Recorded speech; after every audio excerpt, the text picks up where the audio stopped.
Malam ni kita orang singgah makan dekat kedai ni. Nama kedai ni Saujana Indah Seafood, dekat dengan Pekan Kuah. Tempatnya pun sempoi dan simple. Dapur dia pun bersih, tapi kakak tu tampak busy. Mesti ramai orang yang order kan. Duduk bawah pokok macam ni dengan lampu mentol ni memang buat mood kita jadi happy dan lapar.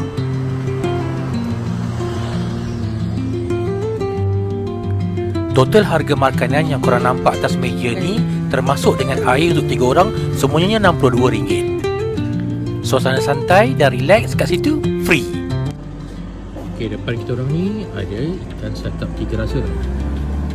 Yang ni memang favourite kita orang. Kalau travel mana-mana memang akan kita orang order yang ni lah. Yang ni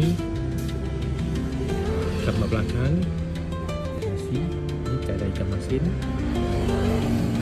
Yang ni toyok campur dan puas masih ada telur dadah.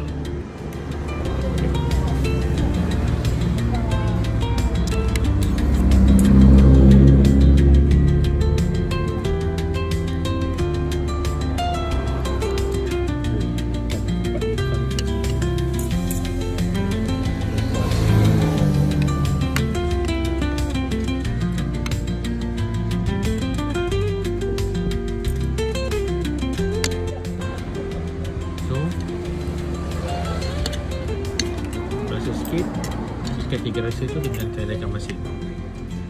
How do you find this one?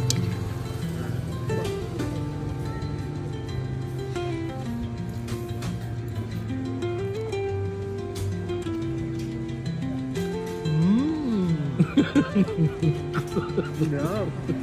Tak. Dapat dia macam gini.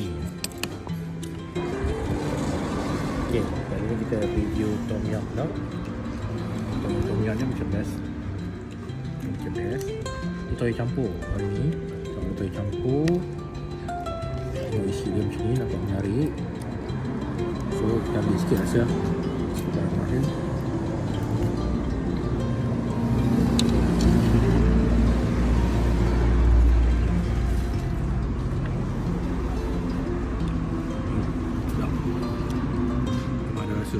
power.